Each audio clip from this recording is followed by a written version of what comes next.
그리고 예산 문제에 좀 국한시켜달라고 하니까 예산과 일부지어서 좀 여쭤보겠습니다. 그 대장 인사하셨잖아요. 그분들이 네. 각 군의 예산을 제대로 잘 집행할 수 있는 적임자인지 한번 검증이 필요할 것 같은데요. 이런 이 인사 대단히 이례적이고 획기적이었습니다.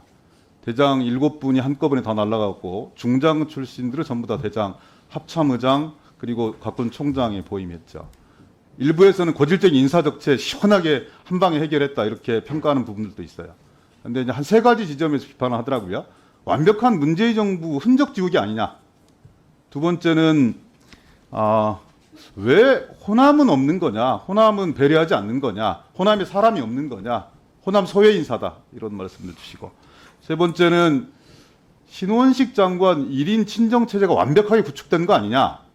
이 말씀은 그분들을 무시해서가 아니라 그동안의 대장 출신들을 합참의장에 보임한 이유는 현장의 경험과 실전 경험 그리고 또 여러 가지 종합적인 측면에서 바라봤을 때 그 정도 지휘 통솔력들을 확보할 수 있으려면 그래도 대장으로 각 이 군 총장을 역임해서 지휘 통솔력들을 확보를 해야 그래야 국방부 장관을 제대로 좀 보좌할 수 있는 거 아니냐 이런 지적이었던 것 같아요.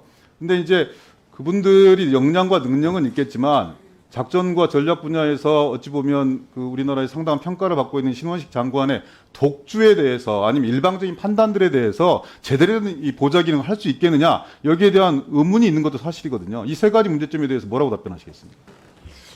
먼저 문재인 정부 지우기는 조금 잘못된 건 같고요. 왜냐하면 어차피 시간이 지나면 전 정부에서 임명한 분들은 전역을 하게 돼 있습니다. 그래서 어차피 지금 안 하고 내년에 했어도 그런 이야기가 나왔을 거고 지금 빨리 인사가 진행되고 있기 때문에 전 정권에서 중장 이상은 1.5 내지 2년 돼 있으면 사성 장군이 되고 안 된 사람들은 옷을 벗는다는 거 이해를 해 주시고요. 두 번째 하다 보니까 저도 요즘은 거의 지역은 블라인드로 하고 제 자신이 사실은 지역에 가지고 하는 거를 제가 양식껏 이야기했는데 정말 그 자체를 저는 군 생활하면서도 안 했고요. 지역 배려를 안 했습니다 전혀. 그런데 하다 보니까 신문에 보도되고 그다음에 추가적으로 확인하니까 7명 중에 영남이 그러니까 경남부를 합쳐서 영남이 4명 그다음에 서울 경기 이제 호남은 없고 나머지 이제 서울 경기 이런 쪽에 3명 이렇게 돼 있던데 그 능력에 비해서 했다고 말씀드리고 예, 그래서 뭐 같은 갑이고 조금 그러면 제가 좀 배려될 수 있도록 나름대로 그거는 조금 정무적인 판단도 해야 되겠다 말씀을 드리고요. 1인 체제 원하시는데 사실 그거는 뭐 조금 너무 과도하게 된 것 같고요. 제가 양심껏 이야기하는데 지난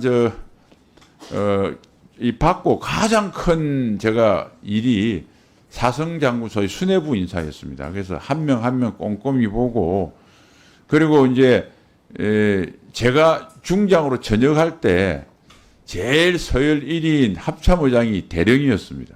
그러니까 나머지 저는 개인적인 친분은 전혀 갖지 못한 대부분의 사람이었고 그래서 정말 세평을 듣고 이렇게 해서 심사숙고했다는 말씀드리고 합참의장 그 해군 중장 발탁에 대해서 이제 여러 가지 파격적이라는데 파격은 파격입니다. 근데 저는 여러 가지 저 혼자만 하는 게 아니고 전체 시너지 효과를 내야 되기 때문에 이번에 합참의장은 해군한테 보좌를 받는 것이 좋겠다. 저하고 소위 말 시너지가 맞겠다고 생각을 했고 합참의장이 수상함이 되니까 지금 잠수함이 굉장히 발달하고 있는데 특히 방산 같은 거 고려하면 지상무기 많이 팔리고 공군도 FA-50하고 KF-21이 많이 들어오는데 해군은 없습니다. 근데 사실은 잠수함에 대해서 굉장히 많은 관심을 갖고 있거든요. 그러니까 잠수함 장교가 한번 나올 때가 됐다. 뭐 이런 여러 가지를 저 나름대로 고려를 해서 했다는 말씀을 드리고 그 사람들이 각기 존경을 받고 좋은 성과를